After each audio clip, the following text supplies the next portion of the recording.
उसके बाद अब नी जॉइंट्स के लिए अगर आप कंफर्टेबल हैं तो अपने पैरों को आप ऐसे मोड़िए। आपका जो राइट फुट है वो आपके लेफ़्ट थाई के ऊपर प्लेस्ड रहेगा। जितना आपका रेंज है, जितना आपका मूवमेंट है, उस हिसाब से। अगर आपके लिए यहाँ पर पैर रखना कंफर्टेबल नहीं है, अब यहाँ रख लीजिए। यहाँ कंफर्टेबल नहीं, यहाँ रख लीजिए। आपके लिए जहाँ पर कंफर्टेबल है आप वहाँ पर रख लीजिए। तो ये अब आप ऐसे अपने जॉइंट को मोड़ेंगे तो ये आपके नी के लिए काम करेगा, नी की मोबिलिटी और नी की रेंज पर काम करेगा। घुटने की सबसे ज़्यादा जो आर्थराइटिस की प्रॉब्लम है वो यहीं पर होती है। ऐसे धीरे धीरे 5-5 के 3 सेट कर लीजिए या 10-10 के 3 सेट कर लीजिए। सेम मूवमेंट आपका left hand side, left leg से भी रहेगा। ऐसे धीरे धीरे, अगर आपके लिए इतना मूव कर पाना पॉसिबल नहीं है तो आप इतना कर लीजिए। ऐसे थोड़ा सा मूवमेंट जितना आपके लिए कंफर्टेबल हो। अगर इनिशियली नहीं हो रहा है तो just remember one thing, you don't have to push yourself. बहुत ज़्यादा पुश करने की ज़रूरत नहीं है, you just have to be consistent. थोड़ा थोड़ा रोज़ करिए, उतना जितना आपकी बॉडी अलाउ करे, और धीरे धीरे ये थोड़ा थोड़ा जो यहाँ तक पहुँच रहा है फिर वो यहाँ तक भी आएगा। That is what consistency does.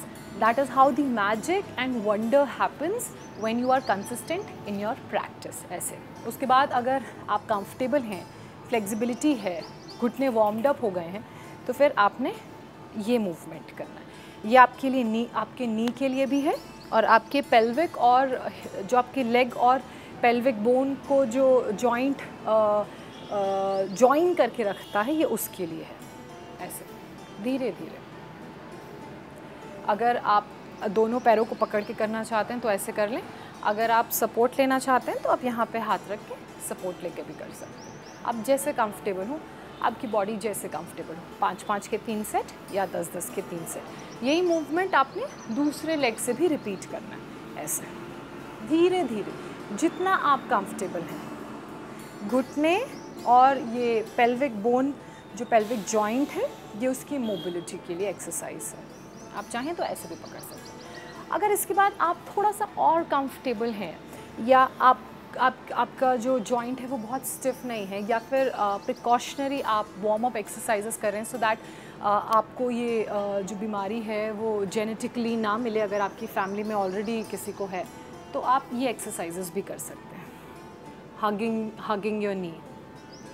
ऐसे आपका जो नी है वो आपके थाई पर प्लेस्ड होगा, और जो आपका राइट फुट है वो आपके लेफ़्ट आर्म के जॉइंट पे इनर साइड प्लेस्ड होगा, और जो आपका राइट हैंड है उससे आप अपने नी को होल्ड करेंगे और उसे मूव करेंगे। ऐसे। So this is again another warm up exercise for your lower body, specially for your leg joints and for your other joints. तो यहाँ पे ये जो पेल्विक का जॉइंट है ये उस पे काम हो रहा है। Same is what you have to repeat from another side.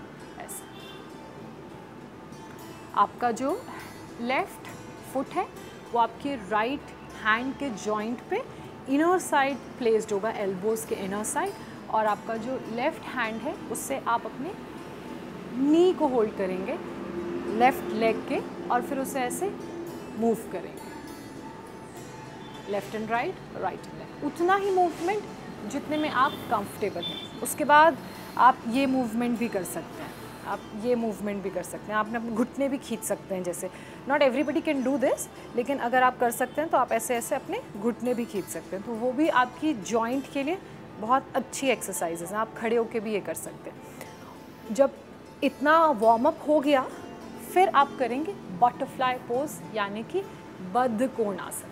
तो बटरफ्लाई पोज करने के लिए आपने अपने दोनों पंजों को आपस में मिलाना है।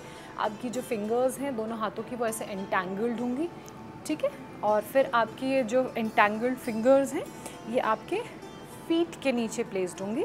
कोशिश करिए कि आपकी जो स्पाइन है वो स्ट्रेट रहे, और उसके बाद धीरे धीरे आप अपने लेग्स को मूव करना, फ्लैप करना शुरू कीजिए, जैसे मैं कर रही हूँ।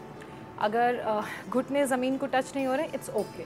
वैसे भी थोड़ा टाइम लगता है ओपन अप होने में, इट्स एब्सोल्युटली फाइन।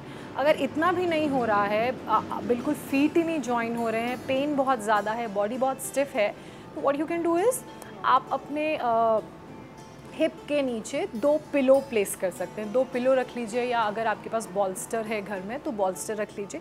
बॉल्स्टर के ऊपर बैठ जाइए तो जो आपका हिप का एरिया वो थोड़ा सा एलिवेट हो जाएगा, आपको थोड़ी हाइट मिल जाएगी, फिर आपके लिए ये आसन करना ईजी हो जाएगा। या फिर अगर आपको दर्द हो रहा है दोनों फ्लैप्स की तरफ लेग के, तो आप एक एक पिलो दोनों तरफ रख सकते हैं। या आपके पास अगर योगा ब्लॉक्स हैं, योगा ब्लॉक्स आती हैं, ईंटें आती हैं योगा की सॉफ्ट वाली ब्लॉक्स, उनको प्लेस कर सकते हैं। और उसके बाद फिर आपने ये बद्ध कोण आसन यानी कि बटरफ्लाई पोज करना है। ईजी, स्लो, धीरे धीरे धीरे धीरे, बहुत धीरे धीरे ये मूवमेंट रहेगा। जब आप बद्ध कोण आसन कर लें तो कोशिश करें कि धीरे धीरे आप अपनी स्पाइन को स्ट्रेट रखते हुए आगे की तरफ बेंड करें, उतना ही जितने में आप कंफर्टेबल हैं। आपने अपनी बॉडी को रश नहीं करना है, पुश नहीं करना है, फोर्स नहीं करना है। आपने you have to feel your body. जितना मूवमेंट, जितनी मोबिलिटी आपकी बॉडी आपको अलाउ कर रही है, सिर्फ उतना ही, उससे बिल्कुल भी ज़्यादा रश नहीं करना है। क्योंकि अगर आप एक्सरसाइज के प्रोसेस को रश करेंगे, you will do nothing but get your self injured. आप इंजर्ड हो जाएंगे। अब एक दिन में आप हैंड स्टैंड करना या एक दिन में आप हेड स्टैंड करना नहीं सीख सकते। So that is a continuous process. Same is with flexibility, same is with strength. ऐसे धीरे धीरे आगे की तरफ आप बेंड करेंगे, बेंड नहीं करेंगे, आगे की तरफ झुकने की कोशिश करेंगे।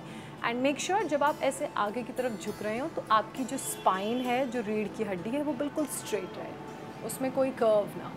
जितनी स्ट्रेट उतना डीपर और उतना प्रेशर आप फील करेंगे।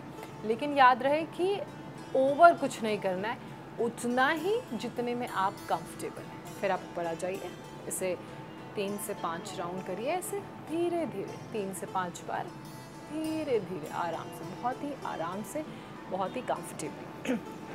उसके बाद देखिए ये वो बेसिक वार्म अप एक्सरसाइजेज हैं जिन्हें अगर आप करेंगे तो यू विल फील बेटर। आप करके देखिएगा, you will already feel better.